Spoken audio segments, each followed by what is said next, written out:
All right, good afternoon. How's everybody doing? Great.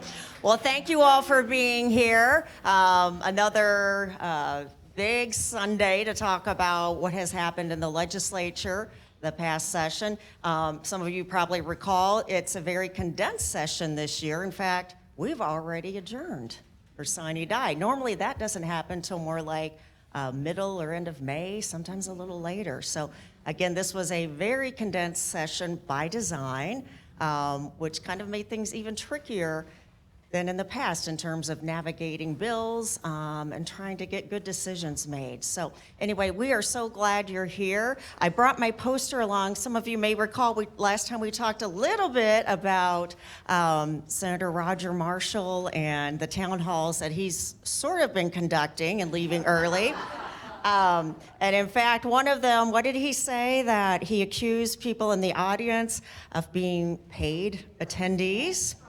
But unlike Roger Marshall, I know you all are real people that live here in the area and that you all are real Kansans.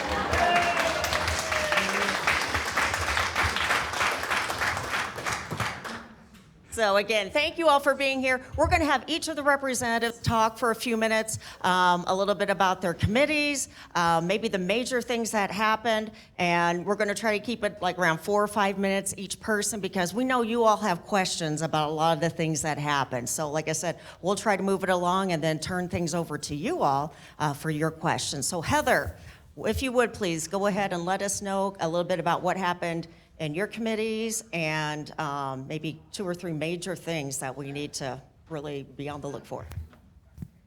Hello? Perfect. Hi, everyone. I'm Representative Heather Meyer. I represent House District 29. You are in it right now. It goes approximately from around 95th, 99th, and down to 135th between Metcalf and Antioch 69 Highway, depends on where you're at. I serve on the Fed and State Committee, Elections Committee, Insurance Committee, and Health and Human Services Committee. So pretty heavy committees this year. I think the one that was the most controversial was certainly the Elections Committee. Representative Proctor is the chair of that committee. And as you all now know, he is running for Secretary of State. We pushed back as hard as we could on the bills that were coming through, and they got through anyhow.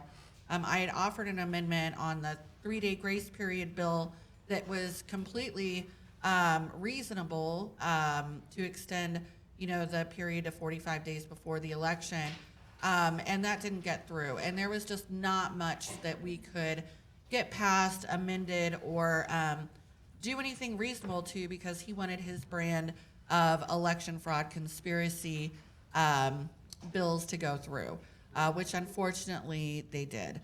So we're going to be dealing with the aftermath of that. I'm sure there will be lots of lawsuits, further wasting our taxpayer dollars to fight against things that we know are not okay and won't pass muster. But he is now running for Secretary of State, so I encourage all of you to work against him if you can. The other thing is, we had some pretty interesting bills come through. Health and Human Services this year. Some of them were okay, others not so much. Again, we keep hearing from folks who are pushing back against the reasonable restrictions we had during COVID, vaccine misinformation, a lot of MAHA stuff going on right now. Anti-choice bills again, even though we have openly spoken on that issue, and in this district in particular, I think it was about 74% voted no. So, we're going to keep hearing this. I don't think they're going to give up. That means that we just have to keep fighting harder and keep coming to the table with facts to combat their misinformation. That also means that we need folks in our community to say, hey, we see this too, and you guys are great about it. I hear from you all the time. I see that other members of our committees are CC'd, and so thank you for that. But that's basically where we're at. Of course, insurance was just another shell bill committee as usual. We joke about that, but a lot of the bills that come through there are actually gutted and used as a shell for other bills to get in. So if you're confused why I voted on a certain bill or not, and it had insurance to do with it, that would be why. So that's kind of about what we're going to do. I'll let everyone else speak to their committees, but thank you so much for being here, for coming to House District 29. Love to see everyone, and I appreciate everyone coming out.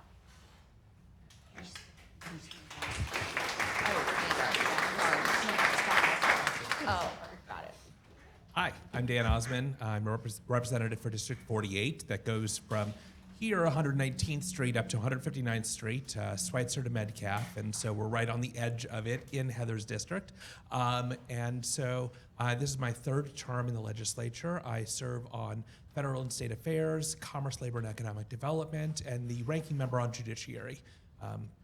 So I'm one of two attorneys on the Democratic side and four attorneys in all on the House in total. We don't even have a quorum of lawyers on judiciary to deal with judicial issues. So that's fun. There's so much to talk about, and I'm happy.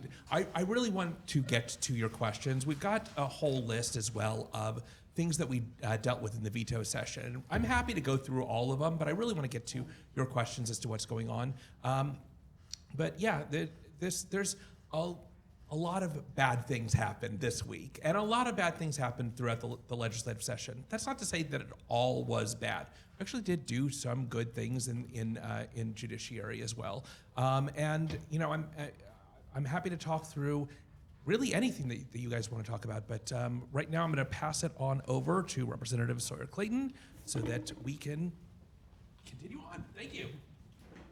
Thank you. A big round of applause for the most tolerant man in the legislature, And I say that because not only is Representative Osman, forced to share an office with me in my loud typing and penchant for cursing and throwing things when things don't go well in committee, and they very rarely do, my friends. But he also serves on the Commerce Committee, as does Representative Poskin, of which I am the ranking minority member. The Commerce Committee was, usually it's a pretty relaxed, kind of chill committee that just does a couple of economic development incentives here and there. Maybe a workers' comp reform like last year. It was very important work that we did. This year it was just particularly odd and brutal. There was a child care deregulation bill that went through our committee that was less than I would have liked to have seen. So, as a parent who had children in home daycares, both when they really were not regulated and then after the advent of Lexi's Law when they were, there were, a couple of unfortunate things that came through. I think one of the words that I can use to sort of mark what occurred during this session, and that would be the word deregulation. And so I noticed it, there was an attempted deregulation for the way that honey is manufactured and sold. We were able to defeat that, by the way. So guess what? Now you don't have to buy, questionable honey that wasn't sold or manufactured in a place that has a commercial kitchen. So, we're at the point where we are working really hard for consumer protection. And that does not mean that we're not pro-business up here. We're from Johnson County. Every single one of us has a very pro-business voting record and work ethic, right? But the problem is that you can't be pro-business if our businesses are so deregulated that you cannot trust their product or their services. And so that is one of the things that I continue to work hard to push against. I am also the only member up here who is on any tax committee, both on Senate and House side. And so that was also one of my biggest disappointments this session was, for years, and in fact, when Holscher was a new legislator, she and I worked together to undo the Brownback tax experiment and put the tax plan that we have in place now, although it has had some minor alterations since, but that is what brought us our massive budget surplus. But apparently all good things must come to an end because there was a flat tax bill. And raise your hand, I did hear a great deal of requests from people in my district, which by the way is Metcalf to State Line, 83rd to 103rd, unless you're east of Mission, and then it's Somerset to 95th. But so East Overland Park, South Prairie Village, Old Leawood is what I represent. But I heard a great deal of people asking and begging me for some kind of property tax relief or stabilization. I was proud to a couple of times vote out of the tax committee a constitutional amendment, because usually to change property tax policies, we have to change our constitution. It's very well ingrained. But I was proud to support a property tax amendment that would have set a 6-year rolling average for our valuations, because as many of you and I myself have experienced, they've fluctuated wildly, which is part of the free market, but also we got to pay our bills. We of course want nice things in the areas that we live. We want to fund schools, but I think a little bit more consistency would have been desired. But one of the reasons why everyone hates politicians is there was an internal fight between the Senate tax chair and the House Tax Committee, in which we would pass what we thought was fairly reasonable reform, and then she would kill it, basically. And so we fought until the very end to try and get you that type of property tax stabilization, and unfortunately, that was just not the case. So I've heard a lot of people asking me about property taxes, some people talking to me about sales tax, because, you know, we all have to buy stuff, but what ended up getting brought, and I don't know, maybe some of you support this, but lower income taxes, tax breaks in particular for corporations. Even the property tax relief that we were able to vote on had breaks for commercial and industrial property as well as residential. And so that's what we ended up bringing home. And it was, you know, perhaps my biggest disappointment, because I know taxes are boring, but they're also incredibly exciting, because the tax committee, everyone says, oh, you must be on it because you're good with numbers. And it's like, no, talk to my math teacher. I'm on the tax committee because in many ways, tax policy is not about numbers. It is about decency, it is about justice, it's about equality, and it's about the most personal thing. It's your money, and nothing is more personal than that, especially when we're dealing with some of the economic turmoil that we're experiencing. So yeah, that was my biggest disappointment. Tax policy was the literal worst. We will, now that we have gavelled out sine die, which means it's kind of like a short Latin for not another day, there probably will be another day after we have our consensus revenue estimates group meet a little bit later in April, and they will sort of do some of our projections. And I would assume that if they see anything alarming, which given what our tax policy and budgetary policy has looked like, they would be alarmed. It would not shock me if we came back for a special session.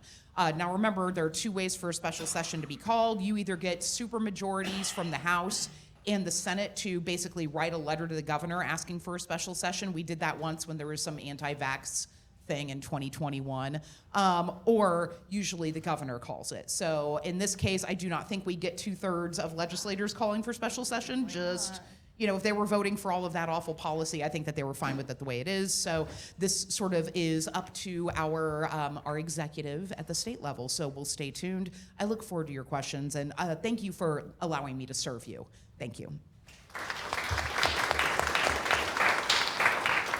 Again, everybody, thank you so much for coming out. I'm Mari-Lynn Poskin. I represent Kansas House District 20, and geographically, that's 95th Street to 135th, state line over to Mission, and then it narrows 103rd to 127 over to Metcalf. And so I serve on 4 committees. The foremost one that I spend the most time and effort on is K-12 budget. And our colleague, Representative Featherston, is also on House Education, so I'll be addressing some of the education things. I am the ranking on Veterans and Military. I serve on Commerce, Labor, and Economic Development with my colleagues here, and then also on Financial Institutions and Pensions. So I would like to start off by saying something really positive and exciting about K-12, because this is really positive and exciting. Now, sine die means that we're done for this session. So what I want to just highlight is that for the first time, we killed an expansion of the tax credit scholarship, which is the existing voucher program in the state of Kansas. Now, keeping in mind that it is a 2-year biennium, so it's not dead forever, it's just dead till we come back to session. And what I want to emphasize there is that that program was started in 2014, and the expansion this year would have been the 11th expansion of that program. So when they started out calling it the Low Income Tax Credit Scholarship, I promise the long-term game that they are so good at was turning it into universal vouchers and available to everybody. And this year's expansion did just that. It added 3 categories that were not income dependent to the one that's already there. By the way, if you qualify at any point for this low income based on income that they've brought up, by the way, in those 11 expansions, you will remain eligible forever. You win the lottery, doesn't matter, you still get the low income tax credit scholarship. They brought in 3 more categories, and one that I would like for you to pay very specific attention to in the next session that I didn't really bring up very much this time because I needed to see what happened with another bill. There was a House Bill 2311 that addresses the sincerely held religious beliefs of foster and adoptive parents, that they cannot be forced to, they can't be denied a child, let's say, who is a member of the LGBT community and have to agree with that child. It's, I mean, Heather can say it better, but that's basically it. That's one of the main points of it. One of the groups that was added to the low income tax credit scholarship is foster children. And I want you to think about what happens when you get to have foster parents who might have very deeply held, sincere religious beliefs, who can then foster children and send them to religious schools no matter their income on the low-income tax credit scholarship. That is a line that hasn't been drawn very publicly yet, and we'll wait to see what happens with that. So the good news is, though, they did not expand that tax credit scholarship, and you know, Chairman Mike Kelly calls me the voucher killer, and I'm loving that today. So good news there. But always there are policies that are negatively impacting our schools. And I saw Melanie Haas walk in from our State Board of Education. We had a bill that would allow them to have a raise just like we did, funded just like we did. They did a gut and go on that and decided not to give Melanie a raise for her hard work. And they attached to it in conference committee a bill that requires a 3-minute fetal development video for every course in the entire state that touches on human development, human growth, or human sexuality in all grades. So if you have a kindergartner who comes home asking about babies before you were ready to talk to them about babies, it's because the Kansas legislature dictated an curriculum to all schools in the entire state. Not so great. And I'm going to just wrap up there and let again you guys ask us questions. And I do want to reiterate on the tax front that the property tax bill that did get passed had an $85 million fiscal note. In the last day, they passed a flat tax and overrode the governor's veto of it with a fiscal note of about $1.3 billion. So don't let them tell you they can't afford veterans property tax relief, which they said would come. We've had that for 4 years now, or sorry, 3, where it did not get through on the other side. But they can afford the $1.3 billion for income and personal and corporate as well. So we are again wrapping up the session before our consensus revenue numbers. That's for both. We don't know what the real note is on the income tax that we passed last year, and they've passed more. And we don't know what our caseloads are for our human services. And we've budgeted and passed more tax cuts without information. Do you guys do that in your household? No. So I will hand it back over to Senator Holscher and really welcome your questions and that you're here on this glorious Sunday afternoon. Thank you.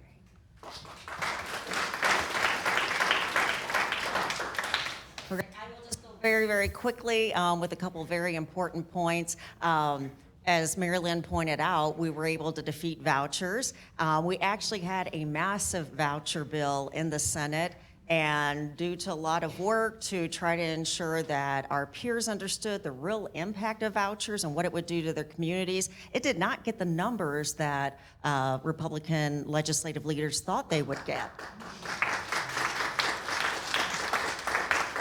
And because of that, then I don't even think the House really took up some of the voucher bills that were circulating out there. So that was very, very positive. Along the lines of what Stephanie was talking about, though, it is very frustrating to know that essentially we're going backwards.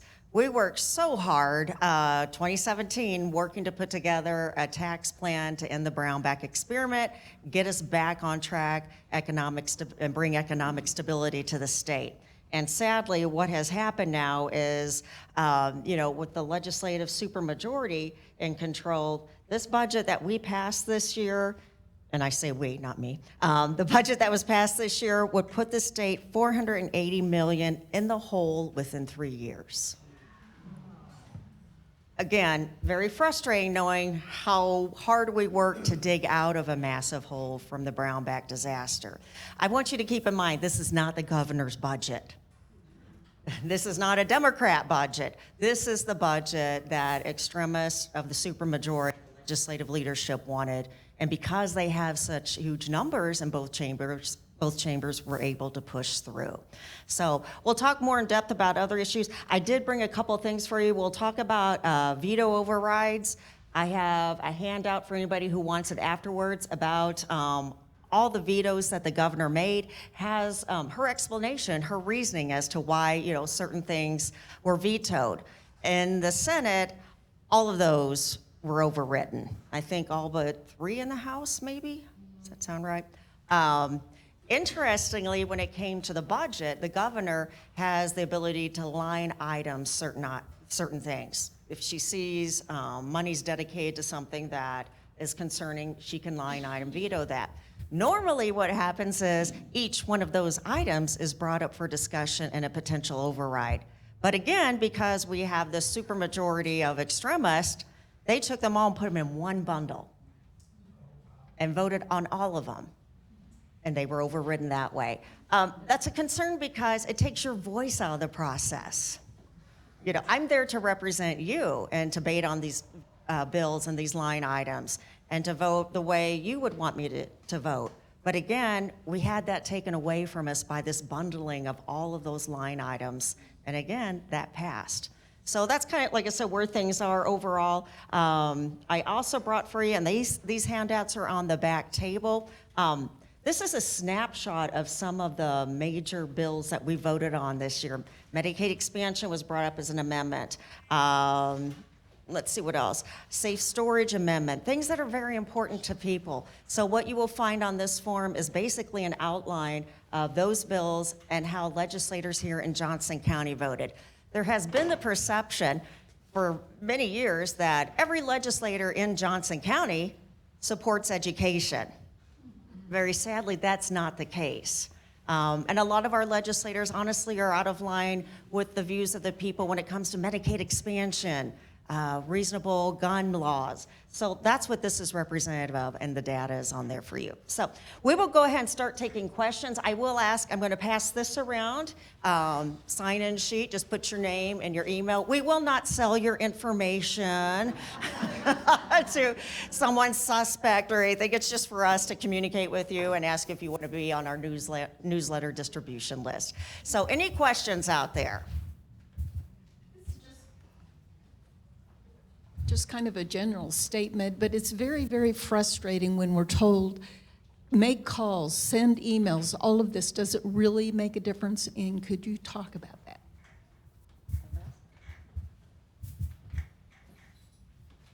Yeah, I'll speak about it a little bit. Sorry I didn't stand up earlier. I didn't realize folks in the back couldn't see me. So yes, it really does. And I realize that some on the other side or maybe outside of your district, when you communicate with them, they may be brash or they may say, no, I disagree with you.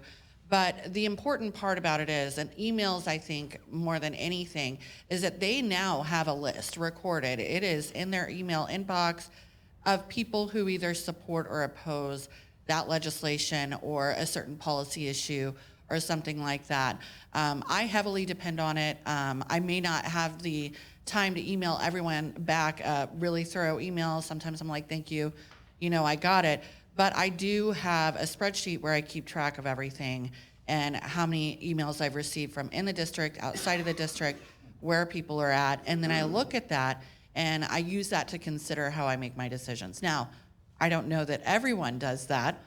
Yes, that's correct. Probably everyone doesn't do that, but it's our duty as constituents and to reach out to them and make sure that they hear us. And one of the things that I find really important about that is not only is it important for them to hear you, but it makes you feel like you're doing something too.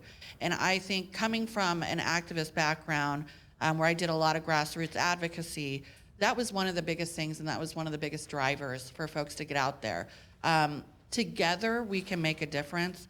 One individual voice doesn't always help, right? So if we've got a lot of folks together saying, hey, we disagree with this, or hey, make this change, and they have to see it day in and day out, over and over again, it does make a difference. I will say, though, sometimes the form emails make less of a difference when they're just, same stuff. But it's helpful. I mean, I still use that to track where people are at.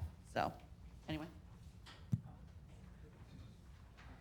So, well, I would say that I imagine that a lot of you are feeling frustrated, although I don't want to surmise, like some of you here might like some of the things that have passed, so I don't want to pass any judgment. But out of those of you that are feeling frustrated with reaching out to currently elected officials, I would offer you this advice and this phrase that we're all very aware of: elections have consequences. But, I have spent a number of years working with and recruiting candidates for office, and, oftentimes we have just come 5 short of that supermajority. And so I need 5 good people. And, and so this is something that all of us are actively looking for. If any of you even have the slightest interest in either working on a campaign or running for office, yes, do our next elections not happen until 26? Correct. Also, I believe in working hard and planning ahead. And usually a room like this is where you find some of the most active and most engaged people. In particular, if you or someone you know might be interested in serving with some of these fine people up here at this table, I would really like to have a conversation with you at the end of this forum. So please, come flag me down, because we are actively looking.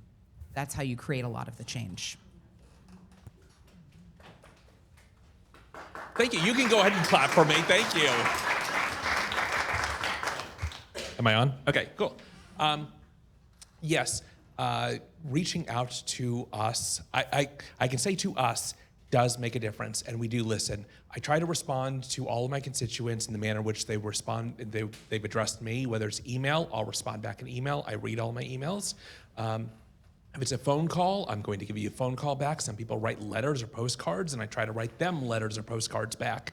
And I do listen. I would put legislation to 2 different categories. One are ones that are these high-profile ones that I feel strongly about, and I know that a lot of other people feel strongly about, and you get a lot of emails on them, and it's very helpful as well to hear from constituents that you agree with, and can go, okay, fantastic. We've got constituents that I agree with, and I can take that with me to the voting when we're voting. There are constituents that I do not agree with, and I will respond back to them and say, here is my position on it. Here's what's going on, and hopefully we can have a further conversation, but at least you understand where I'm coming from on this. But there are also the non-high profile ones, the bills that I'm not thinking about on a day-to-day basis and didn't really realize was an issue until we had legislation. And now I'm thinking, okay, how do I feel about this? How do my constituents feel about it? And having those non-high profile bills where I hear from it's a legal issue, and I'm hearing from attorneys in my district, or I'm hearing from ophthalmologists and ophthalmologists, or I'm hearing from doctors and nurses or engineers, and they go, this is a bill that is going to specifically affect me, and I'm a constituent of yours. That truly does make a difference in how I vote on a particular issue. So for me, yes, please continue to reach out to me. I'm just going to add on to that very quickly because I do believe that our success in killing the voucher bills this year was very much related to reaching out on those bills. So one of the things you noticed in the 24 election is that all the Republicans ran their shiny ads about helping Governor Kelly fully fund schools, right? Well, that's a lie. They didn't help Governor Kelly. They were compelled by the Supreme Court to do so. And so when we would make our cases in committee, for instance, I testified in committee on the voucher bills because I had some very strong data showing, first of all, Senate Bill 75, that a family could actually profit $43,000 from that tax credit. And when that word got out, man, they were, all over that. And on the Senate Bill 87, which was the vouchers, when I proved that you could have families with 6 figures from both parents getting this low income tax credit scholarship, you guys backed me up and you made sure that people understood. And one of the things I want to point out is they made all those shiny promises. We've got a Senate who has now been elected for 4 years and a House is elected for 2. The Senate passed both of those bills because they know they don't have to talk to you or be accountable to you again until 2028. In the House, they did not even take up 75. And they tried twice to take up Senate Bill 87, and I put out information on everybody's desk with the QR codes, my favorite things, to the facts about what this would do. And every time I put that out on the desk, they're like, oh, we're skipping Senate Bill 87. Oh, we're skipping it again. And so, yes, it does matter, very particularly in education, and very particularly for those of us who are up for re-election every 2 years. You guys are getting smarter and smarter and more engaged, and they know it, and you're scaring them. So yes, please keep doing that. I will add on to that. If you have friends, relatives in rural areas, mention to them the impact of vouchers. We have worked really, really hard to help our peers understand that the vouchers take money away from public schools and send them to private schools. What we've kind of struggled with is we've had a number of legislators say, well, I don't have private schools in my area, which if you go west of Topeka, there really aren't very many.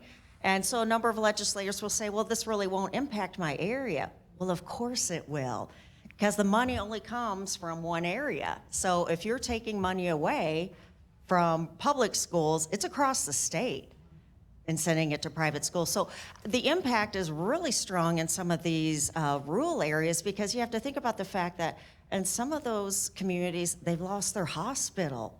They've lost most of their businesses. For some of them, the school district is maybe in the top 5 of employment. If they lose their public schools, those communities are done.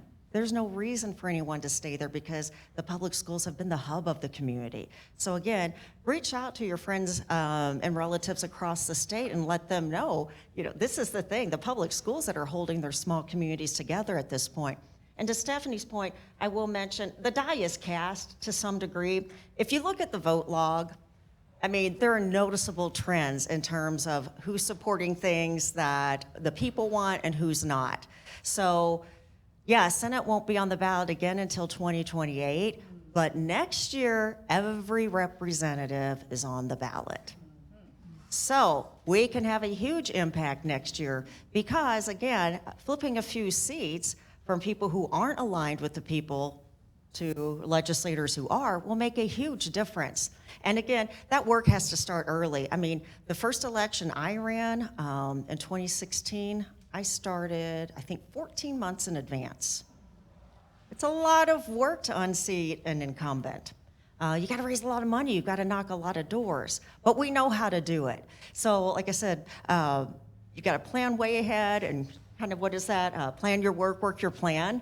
There's a method to this. So if anybody is interested, please talk to one of us because we want to put that plan together early and help people be successful. So next question.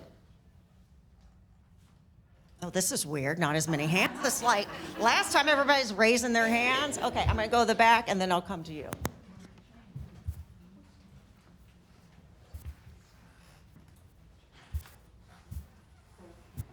Would you please explain what happened with special ed? Because that was particularly devastating.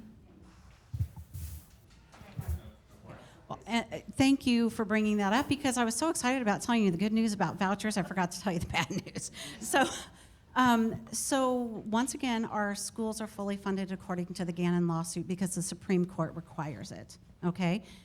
In an election year, when everybody in both chambers were up for re-election, we added 75 million to special education as the first year of a 5-year plan to get special education up to the statutory requirement of 92% of excess costs, okay? The Senate budget that they passed out had $0. We needed to put 75 million every year for 5 years to get up to fully funding special education. The House version had $10 million, which leaves us funded at about 73%. Nowhere near the statutory requirement of 92%. And I think it's interesting that it was the House position to give a meager $10 million. Why? Because they're up for re-election next year, okay? Here's the thing that is so critical about special education funding. That is the first thing. We had all of the Johnson County superintendents meet at our Johnson County delegation a couple of weeks ago, and they explained that the first thing they budget for is special education because it is required under the IDEA, the 1974 Special Individuals with Disabilities Act, and they can't skimp on it. Whatever the IEP says is what they have to fund. So they do that first, whether they're going to get 20%, 90%, 120, nobody gets 120, but whatever. Nobody gets more. But do you see what I'm saying? It doesn't matter what they give them. That's the first thing that they have to fund. So that shortfall from every single school district in the state is pulled away from the constitutional funding of general education. So it hurts every single student in Kansas public schools, which is about 90%. So that's what happened to special education. And we need to do better. They ran on it and they failed. So they are not keeping their promise and commitment to the children of Kansas, again, of which 90% of our children attend public schools. I'm gonna piggyback on that a little bit, even though you didn't ask about it, but it's really important because one of the things, the general education formula expires in 2027. That means that those people who only chose to give $10 million to special ed this year and the ones in the Senate who said zero's fine, are going to be in charge of rewriting the finance formula for the entire state. So yes, it does matter when you keep saying things. Here's their favorite thing. How many of you have read about our failing schools? That's the narrative that they use to defund our schools, to harass our teachers and make them leave the profession. Well, guess what? Republicans know what we need to do to teach our kids to read and raise those scores up. Last year, we passed landmark legislation in the Blueprint for Literacy because we know, after some years of using various reading pedagogy, that the science of reading, that letters, phonics, whatever you want to call it, is the most effective way to teach our children to read. So we passed a Blueprint for Literacy requiring our educators to get this training. And the plan was to fund it at $10 million for 5 years. So last year, in an election year, when both chambers are up, they passed the Blueprint for Literacy and funded at $10 million. Does anybody know what was included in this year's budget? $0.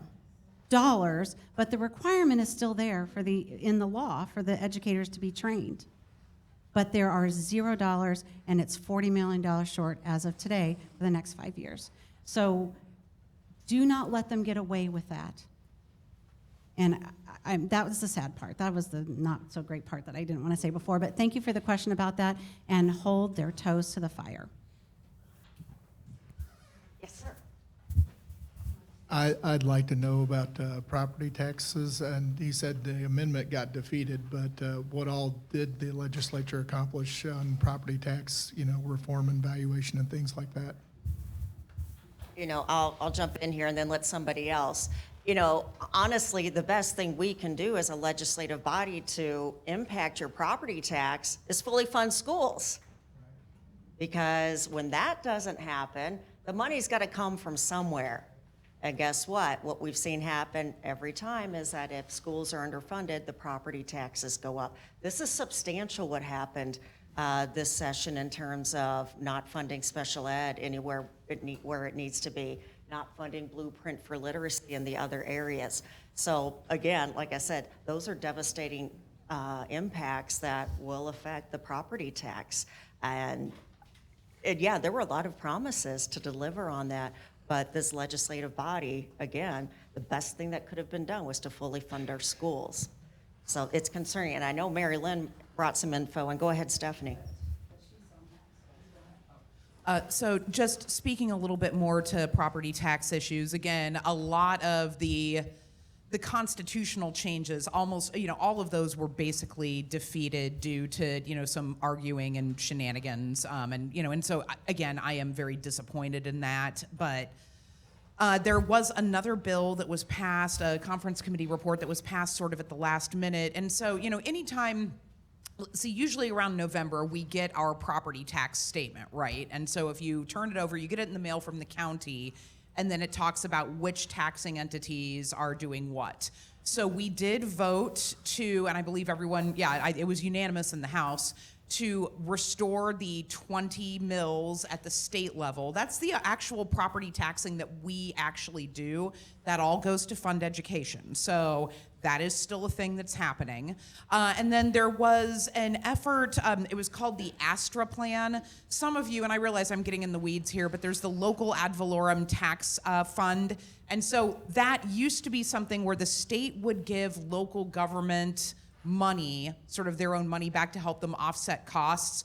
We hadn't been funding that for a number of years, so we put in a new thing into place that was very similar to that. It was called the ASTRA Fund, but it came with strings because, first of all, if you're getting any kind of state money, especially from this legislature that we're dealing with, they're not going to give you a carrot without a stick or without some sort of guardrails in place. And so right now, your local government entities, they do something called revenue neutral rate. So they'll have a hearing where you all can show up, and if you think that they're spending too much, you can tell them. But that's basically the level of accountability that they're held to.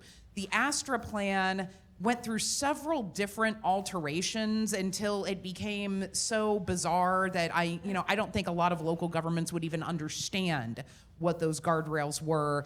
A version of that was passed. We're not allowed to surmise on what the governor does, but I am going to speculate that she would veto that. But that's part of the problem with property taxes is that, another thing that I think would really help would be constitutional change regarding assessed valuation. Because right now, our residential property is assessed at 11.5%, and then you've got ag property that's significantly less, and then, commercial and industrial. And so in order to change that assessed valuation, which that is what I think really gets us right where we live, pun not really intended, but I'm going with it, and that is the type of change that we would need to make. However, in order to change the Constitution in Kansas, you have to get 2/3 of each legislative body to vote to approve that before it goes to your ballot.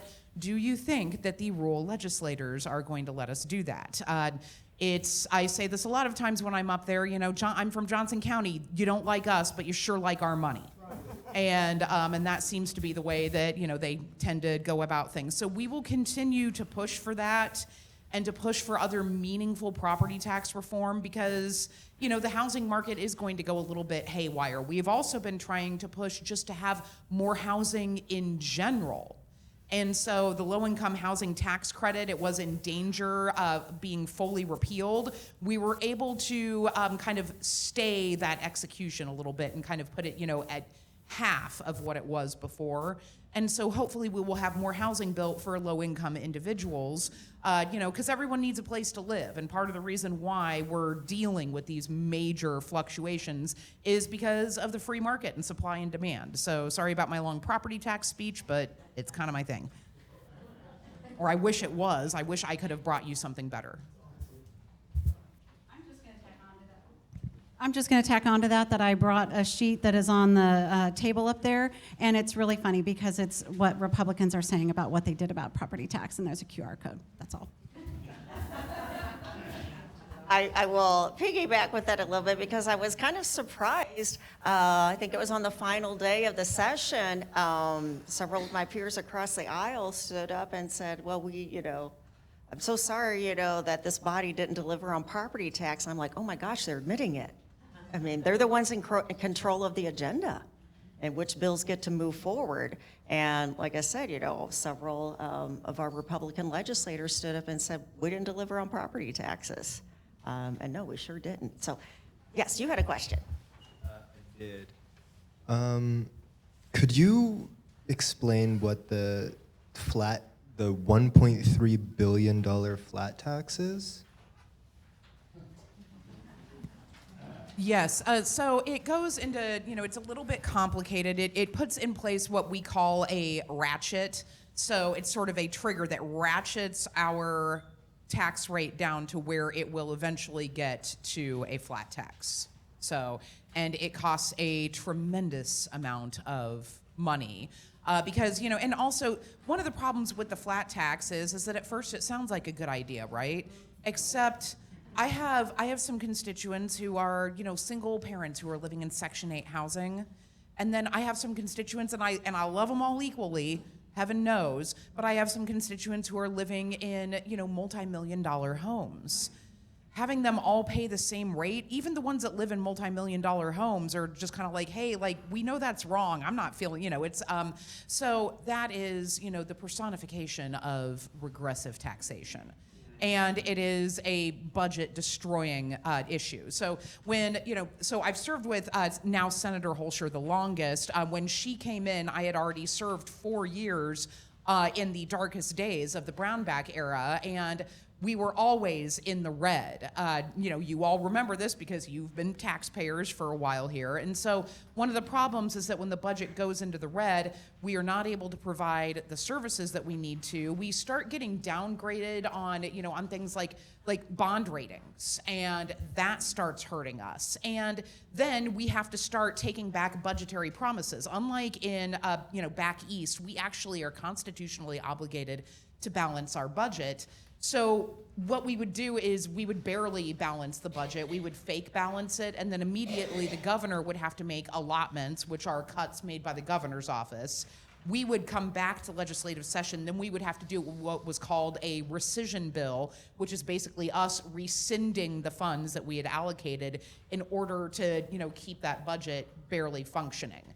And so that, we know what that looks like. That looks like not funding schools and going through, court cases and so on. Although, here's one of the other problems, is that they're trying to put our Supreme Court up for sale. So, and I suppose that's one way to get around it, right? Is that it's like they want to be able to violate the Constitution, but they don't want the court saying, hey, you can't do that. So it's like, trying to, purchase a referee in your kid's soccer game, except for the soccer game is our lives and our state. And so it's incredibly dangerous. So trying to essentially removing checks and balances. So these are some of the things that we fight against, because again, I think the vision that they have is to make us go desperately into the red, start watching government infrastructure fail, and then saying, oh, it's broken. And it's like, dude, you broke it. And that happened during the Brownback era, but at least we had our Supreme Court saying, you better fix it. What they want to do is take that last thing away so government can continue to be more and more broken, all at the cost to you. That's the biggest indignity about it, is that you're paying for this. And it's awful. Anyway, I'm sorry, I'm mad. Taxes kind of do that.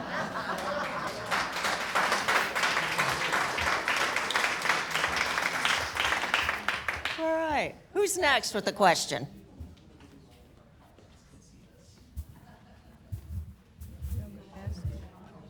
Well, you mentioned about the state Supreme Court, and I understand that there's been a proposal to change the way the Supreme Court justices are to be elected. What's the likelihood of that happening, and why should we be concerned? You ask, why should we be concerned? Okay. Okay. So this was SCR 1611. It is the Senate concurrent resolution. What it does is, let's start with what current law is. current law is that when there's Supreme Court justice, there's a position available. There's a council that's involved, and the council is representative of all the congressional districts across Kansas. So there's 4 attorneys and 4 non-attorneys on this council representing each of the 4 congressional districts. They go through anybody is welcome to apply, and they had last time around 17 applications from all across Kansas. They then review their qualifications. They interview all of the references. They go through all of their writings, all of their court decisions, and then they narrow it down. And then they also have open meetings and open communications, so that an interview process. So all of that is open to the public. And then they send names to the governor for the governor to appoint one of 3 recommendations that they give. So that is how it's currently done. And it's been done for the last 70 years like this. And it was created 70 years ago because of some severe ethics violations that happened in order to get us to this place. As in, the old system, really, really terrible. This system has been great under Republican governors and Democratic governors, and it's been 50-50 across the last 70 years. And now, what we're going to do is scrap this model altogether, which, by the way, has never been done in the history of the United States. No one has ever gone from what's called a merit-based selection system to an election, and that's what it's going to be. So SCR 1611 will now put it to the voters to change the Constitution so that you can elect Supreme Court justices. And the problem becomes, number one, money in politics. I mean, you look at the state of Wisconsin, and it was about $50 to $100 million to get that. They had ads everywhere. You see the signs out for us. It's annoying for us. I get it. It's annoying. All of those signs out everywhere. Imagine that tenfold all across the state of Kansas. But the other part of it is this. There is sort of this Venn diagram of judges and politicians, or lawyers and politicians. Some lawyers are politicians. Some lawyers can be politicians. In this role, we're politicians. But just because you're a lawyer does not mean you're a politician. And the skill set to be an effective Supreme Court justice is not always the same as the effectiveness of campaigning for that Supreme Court justice seat. And the people that you're going to elect to put up there are not the ones that you may want to have up there. And so this is a huge problem. So it's going to be on the ballot next, I believe it's the primary in 2026? Yes, August 4th, 2026. Yeah. By the way, this was a vote. Yeah, this was a vote. They said, we want to put it to the voters. Voters can make informed decisions. And the question then was asked, well, if voters can make informed decisions, why are you putting the question on the primary ballot when you know the voters aren't coming to the ballot? Why aren't we putting it in the general election? There wasn't a good answer for that one.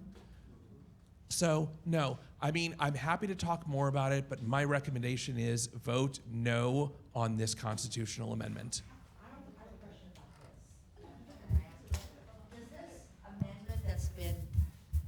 Does this amendment that's been proposed, currently Supreme Court justices are on the ballot occasionally to be retained. Does this amendment mean that that no longer happens and they have to run for re-election on a periodic basis? Yes, that's correct. Like every 4 years? However, I believe it's on I'm not certain, I believe it's on a rotating 6-year basis. I believe so. I can't answer that for certain, but I do know that every so often they're going to rotate out some of the Supreme Court justices, and they're going to be up. And, not to name names, but I'm going to tell you that I've talked with Supreme Court justices, and they are all scared. They're like, this is not what we signed up for. This is not what we want to be doing. Yeah, and to that point, you have a number of great justices who aren't politicians, who don't, want to run campaigns. They want to be justices. Yeah. So we will Republican lose that pool of people. The Republican-nominated Supreme Court justices and Democratic-elected nominated Supreme Court justices. There's, a good mix on the Supreme Court right now. They're all concerned about this. how do we get the word, I mean, August, it's hot in Kansas City. So knocking on doors for this little old lady is not really viable in July necessarily. How do we get the vote out? How do we go about making sure, like the abortion issue did in the August election, how do we go about making sure that gets defeated?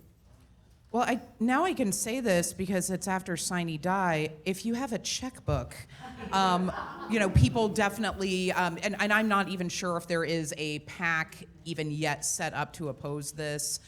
That is helpful. There are a lot of things when it comes to volunteering that you can do from the comfort of your lovely air-conditioned homes.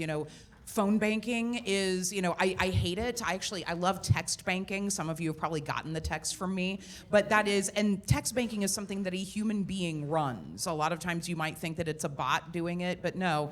You can volunteer to phone bank, to text bank, to write postcards, to host, even coffees and events to get your neighbors in and like, hey, let's have coffee, let's learn a little bit about this issue. Honestly, some of the best campaigning that I did against the abortion amendment 2 years ago was, in my bathing suit at Round Hill talking to my neighbors. I never would have thought that I would have done it that way, but that it would come up and it's like, okay, I'm gonna be real with you, this is what it does. And that type of thing really does make a difference. So yeah, just keep talking to everyone. I would just add that, we learned a lot from the August Amendment in 2022, and there is some infrastructure for that. One of the things that we are at a disadvantage this time is the surprise factor. I don't believe that Republicans thought for a minute that the no vote would turn out that way. So they have advance notice, and they are going to bring in money from everywhere to get yes vote on that amendment in 2025. So we do need every single one of you to commit in every way that you can. And it looks different for everybody. At my first volunteer training, I was like, what is your superpower? Because you all have one, and we're going to need you to use it. Thank you. I will interject. Denise just mentioned that Johnson County Democrats hopes to start some training and some information sessions very soon in regard to the topic. And I will say, I think it's particularly dangerous in the respect we know the messaging coming from the organizations and the individuals pushing this initiative. They're going to say, well, you shouldn't be denied your voice in elections. Now, you already have your voice. You get to vote to retain. But I think that's the angle that's going to be used, which sounds very appealing, to people who don't understand the really great process we have in place already. So, yes. So, like I said, that's kind of what we have to be ready for. Heather, did you have something else? Thank you. So I also wanted to mention on this, we are at risk of running into exactly what happened in Wisconsin because the governor did sign some bills into law changing campaign finance laws, limits, and requirements. So we fought really hard against these bills, and I think actually we had a pretty decent bipartisan support against these changes in campaign finance law. But unfortunately went through. And it raises the limits. I was trying to look up the exact ones, I couldn't find it.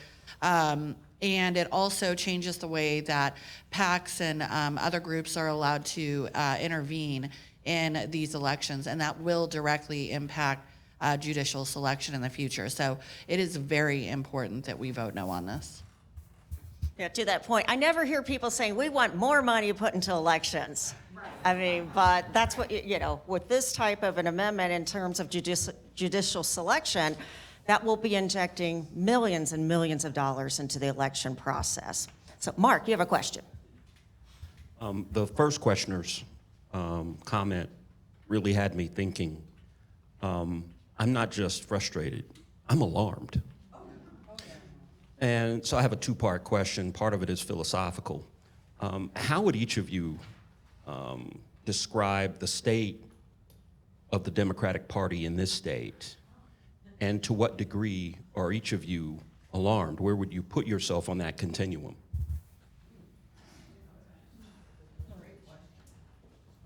You know, I'm alarmed because it feels like we work and work and work really hard, yet a number of people just probably don't pay attention. And it's frustrating in the respect too that, you know, most of the national media is focused on the federal level, and local media is focused very much on the federal level. You know, and I think we've all been trying to tell people, my gosh, you need to really pay attention to the state level. That's where we're making some of the decisions that affect you the most in terms of taxes, your infrastructure, your roads, your schools. You know, and sadly, the legislature is doing everything it can to make it even more difficult for people to get that information. I don't know if you all heard about it, but at the beginning of session, House Speaker Dan Hawkins essentially removed the press from the press box. Told them they have to go upstairs to cover, which you want them to have access. I mean, the press is an important part of our democracy and our government. We want that transparency. So that happened. Then during the budget process, one of the senators brought forward an amendment to raise the rent on Associated Press. They have space down in the basement of the Capitol. Again, the press is supposed to be a partner to our government and report on what's happening. Well, this particular senator said he didn't like some of the stories. So he brought forward an amendment to raise their rent, essentially hoping to push them out. That's not our job, to be punitive to the press and what they report. So essentially, the body is punishing the press for reporting on what we're doing. So like I said, it's frustrating in that respect that it just doesn't seem that people really are focusing on the state level as much as they should be. I will say with some of the things, I guess the silver lining here is that with some of the things happening on the federal level, more people are starting to notice. Last weekend, I went to 5 different rallies, mainly around southeast Kansas and then here in the Johnson County area. At one location on 135th and Quivira, there were about 50 people there, just getting started at 9 a.m. I had never seen any of these people before. And I know a lot of people, and, you know, I'm out there a lot. So, yeah, 50 people that, you know, now are like, wait a minute, something's going on, to me is pretty impressive. But we've got to keep making sure that people stay engaged and vote in every election, not just the presidential level. What else? I guess I can say, you know, something just speaking to a little bit of your concern. First of all, this is my 13th year holding office, so I've seen a lot of weird stuff. And, you know, but one of the things that I saw as an issue in the last election, first of all, national elections are always, the presidential years are always the toughest ones to run in because you can do every single thing right in your local campaigns, and it doesn't matter because, you know, whatever is going on back east tends to dictate things. It tends to, you know, have people turn out in strange ways. We had a lot of people who turned out to support Kamala Harris at the top of the ticket who were, you know, Republicans or conservative-leaning unaffiliateds who thought, oh, well, I feel bad. I should probably vote for some Republicans, and so then they did that at the bottom of the ballot. Our data shows that. And so, you know, that kind of thing can happen. And, you know, and also some of this is on us because honestly, I campaigned, I knocked on doors for myself in my legislative district, but in all kinds of areas. You know, I helped out on campaigns in Wichita, in Leavenworth, in Topeka, in various Wyandotte County, and there were things that I was hearing at the doors from swing voters that were none of it, what they were saying was not on our messaging. It is never, ever, ever about it's never I when it comes to being a politician. The focus should always be on the people. And so message testing, actually listening to what people are saying to you, what they want, what they're concerned, and then addressing that. There's, you know, every once in a while there can be a profound lack of respect to the people that are represented, and sometimes it does, you know, or, you know, maybe not even like a lack of respect, but a lack of understanding, or just thinking, oh, well, everyone cared about abortion in 2022. Well, now a lot of people think that that's settled law. it's not. We know that it is something that always needs to be fought against, but average normal people think that we already settled it. So it's listening. That's what we need to do more, and that's on us. Mark, I didn't finish the story. So that one rally had 50 people there. Then I went up to Lenexa, 87th and Meyer. 1,300 people there. In comfortable Johnson County, where you typically don't see that. So like I said, to me, that is encouraging that more people are noticing. Maybe it's because of what's happening at the federal level, but then they're also seeing some of the things at the state level too. What else? Spencer, do you want to ask a question? No? Okay. Think about it. My friend Spencer's here, so if you want to ask a question in a minute. Yes. Not to put us completely down the deep trench trough, but with all the cuts being made at the federal level with the excuse of this needs to go back to the state, you're already looking at a $400+ million deficit in 3 years. How many of these social safety net things that they are cutting at the federal level can we absorb at the state level? And given the state of our Republican legislature, are we looking at, the aftermath? I mean, I'm worried. I'm desperately worried.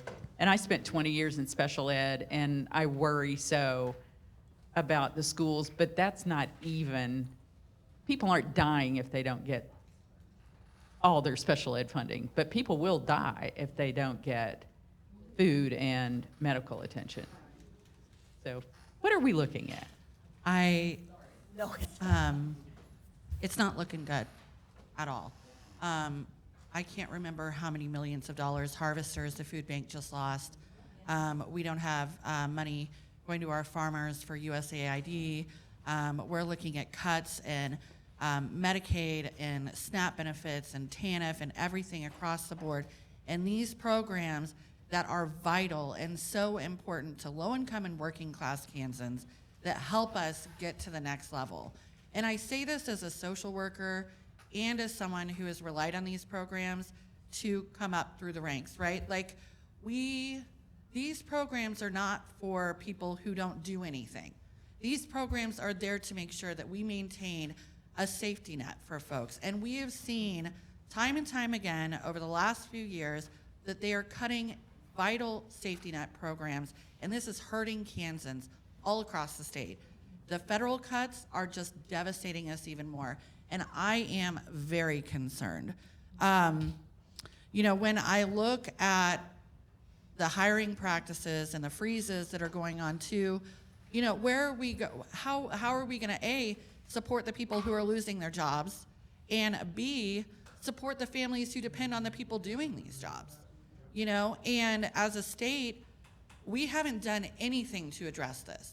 In fact, they've just gobbled it up and said, well, we're basically going to be, MAGA 2.0. We're going to enact the same policies and programs.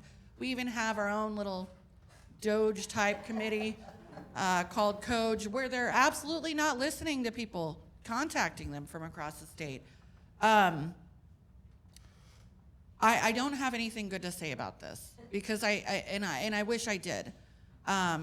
We have to think about how we are going to help our nonprofits pick up the slack, because our state agencies are losing money across the board, and it is terrifying.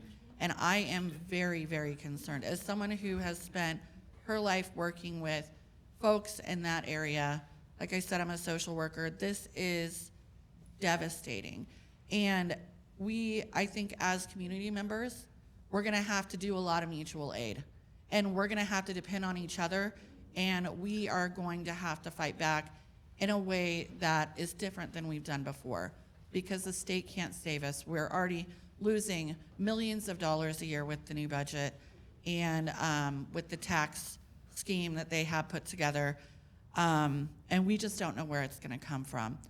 States like Kansas can't handle the federal cuts. We've even got nonprofits who rely on this grant funding to provide services to folks. I worked in the Ryan White healthcare field, providing services to folks living with HIV for a lot of my career. And those cuts are coming. And so people are quite literally going to die. And I am so sorry to say I don't have good answers, but I think that we have to come together as community members to support these nonprofits where we can, to give back where we can and where we're able, and to focus on mutual aid and holding the folks in power accountable for not providing the funding that these agencies need.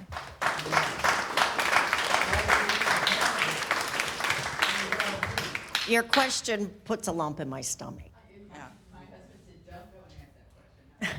It is such an important question, though, and we have to be honest. And yes, we have to be honest about the situation.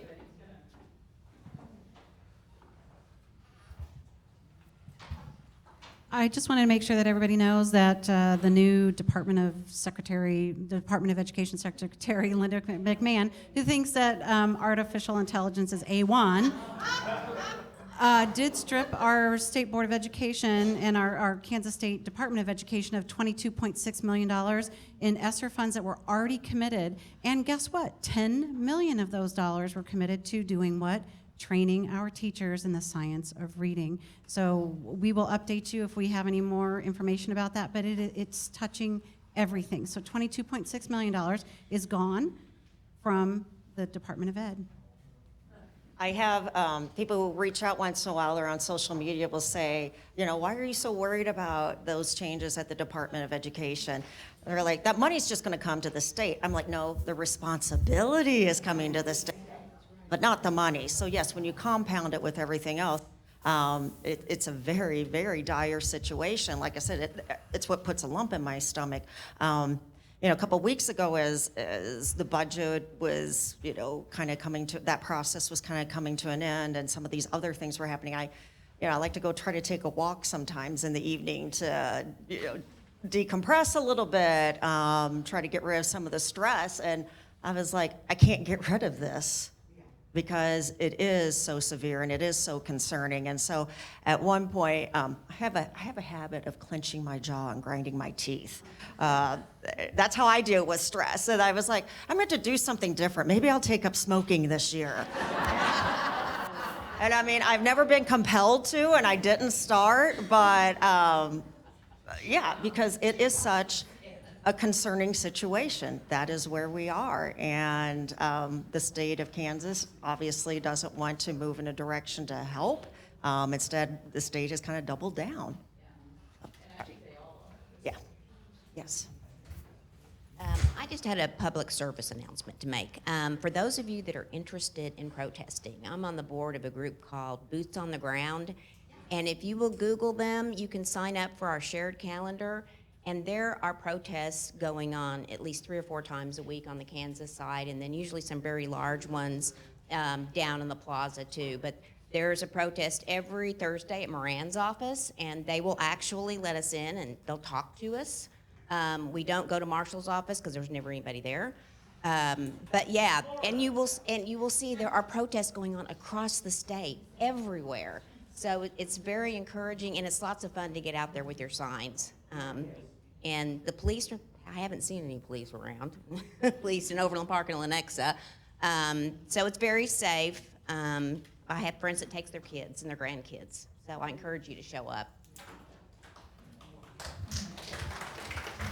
And that's important. Sometimes people ask, well, what good does it do?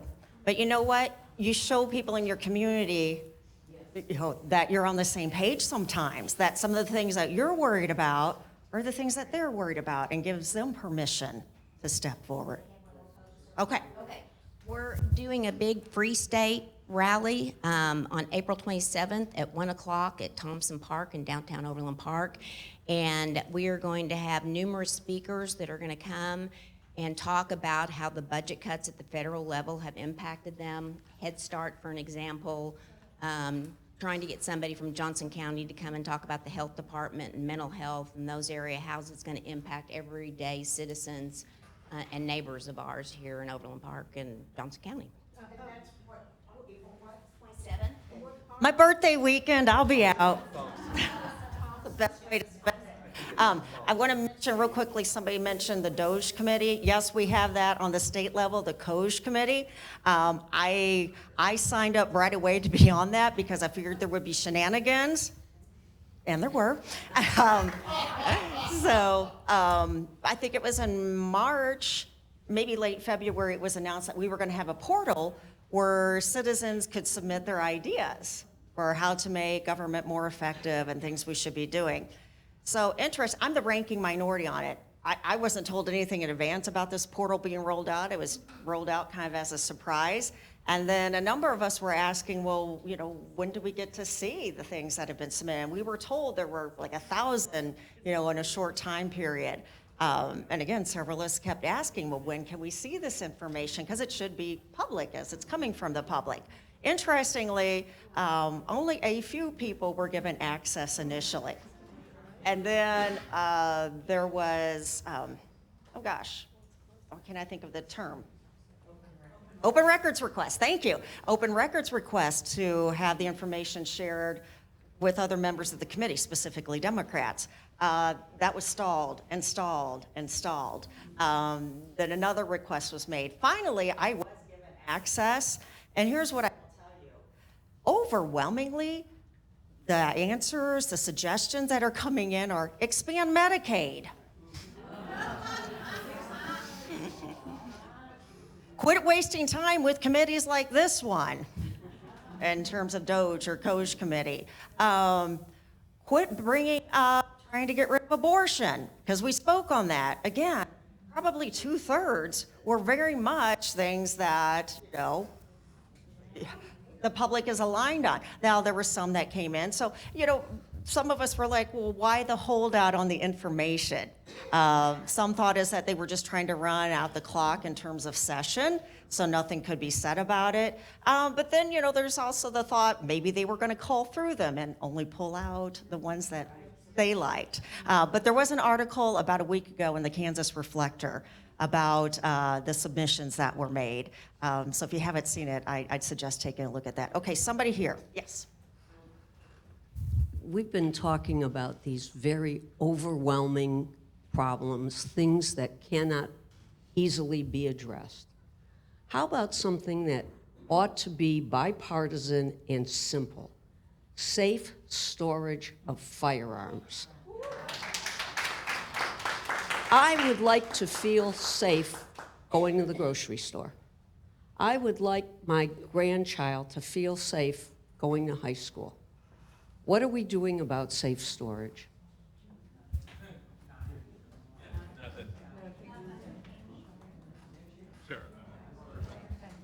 Yeah, all right. So myself, Representative Osman, and Representative Meyer are all on the Federal and State Affairs Committee, which handles most of our firearms-related laws. And Representative Featherston, who has a family event today and isn't able to attend, is our champion for safe storage. She's done a lot of amazing work and has received much-deserved recognition for it. And we haven't had a hearing on this. After years, I think Representative Owsley, I want to say about at least 5 years of introducing a bill that allowed for voluntary surrender of firearms. Like, for instance, let's say that you had a major mental health episode. You could voluntarily surrender your firearms just for safekeeping with law enforcement, and then get those back. And during that hearing, we're hearing these terrible stories about people whose family members had completed suicide or other terrible things that had taken place, and the whole time the Kansas Rifle Association lobbyist is sitting there smirking, making faces, all of that. We ended up not working the bill. That means voting it out of committee. A lot of it though was because when a preliminary vote count was done by the chief sponsor of the bill, the votes weren't there. And it's interesting, right? Because the committee process, that placement is done strategically for a reason. So you have some of the most, you guys are cool, but some of the most extreme legislators are placed onto Fed and State because they ask to be on there. For years, it was stacked for, quote, dead quote from a former speaker, stacked for guns and babies, right? And so these were people that, were very, very pro-gun, very, very anti-abortion, and, and a lot of times hated gaming, didn't like medicinal cannabis. It's sort of designed to be where you put some of the most socially conservative folks on there. And if it's not getting out of that committee to which those laws are categorized, then it's not going towards the full body where it might actually stand a chance. So it is frustrating. It is less than ideal. And, and that's part of the reason why, all of us are in the minority party. And I know that it's probably very frustrating for all of you to hear us say, oh, we couldn't do this, we couldn't do that. The thing is, though, is that one thing I can say about everyone up here is that we are all very good strategists because we have to be. Now, one of the things that I have noticed is that people who are in the supermajority, a lot of times they're lazy, they don't do their homework, they don't know what they're talking about, and you can end up outmaneuvering them. So that's one of the things that, we continue to keep doing and continuing to strategize it out. But again, there's a House election in about a year and a half. For the love, please make sure that you are talking to your friends, especially in sort of the outer rim in Johnson County and areas outside of the 435 loop, which, we technically are here. But those are the areas where we are able to affect change. And it is a numbers game. If we get more people in there that are doing the work and doing that critical thinking, then you start seeing legislation that is very benign, not threatening guns, and frankly, very common sense. So help me understand, if you can, what the rationale is for being opposed to that. They see it as infringing on Second Amendment rights. I would contend it also comes down to money in terms of 60% of the legislature is backed by the NRA in some form, either donations, endorsements, information the NRA circulates. And I would tell you, I grew up on a farm. The NRA was a safety organization when I was a kid. Very different now. It's a marketing organization. It's there to drive profit. So that has changed quite a bit.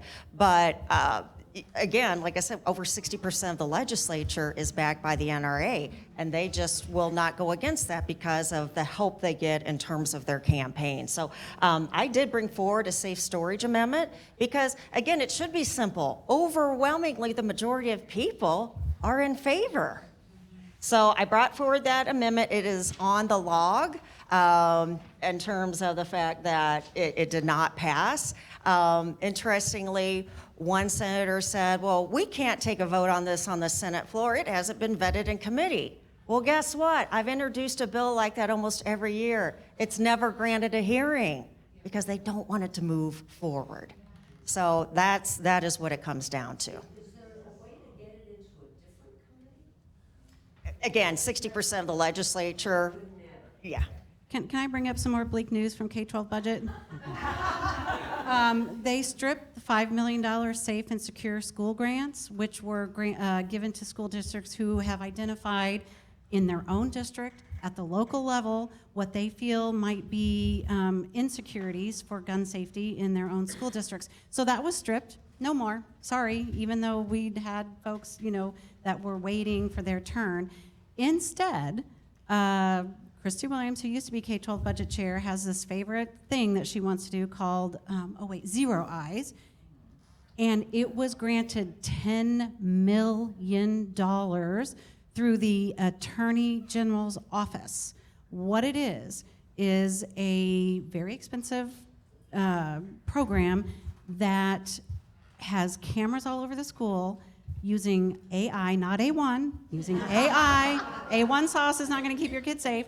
But I'm not sure this is either, where they use AI to roll through tons of footage from all the schools that have these cameras, and it decides if something looks like a firearm or a threat to the school, and if it identifies something they think is, then a human takes a look at that and then calls that school district. That happens in Virginia, or somewhere far away, and they reach out to the local police. But $10 million and more FTEs, which are full-time equivalent, more staff, for the Attorney General's office.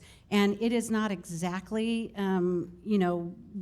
it could go to somebody else. There's going to be an RFP, but there's really only one organization. $10 million to an outfit in Virginia to have a eye on our schools to see if they think there's guns. But the grants to districts where they've identified what they see as insecurities have been stripped from the K-12 budget. When is he up for reelection? Not soon enough.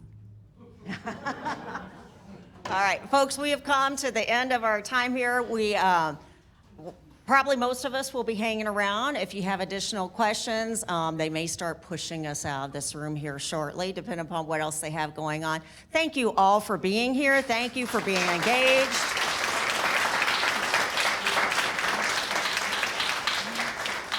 We are not planning to do second Sunday next month because it's Mother's Day. So again, though, we may have consensus revenue estimates and some other numbers coming in soon that will feel the need to do some type of a recap. So I think you probably follow most of us on social media or our newsletters. We'll be putting that information out there. But again, thank you all for being here.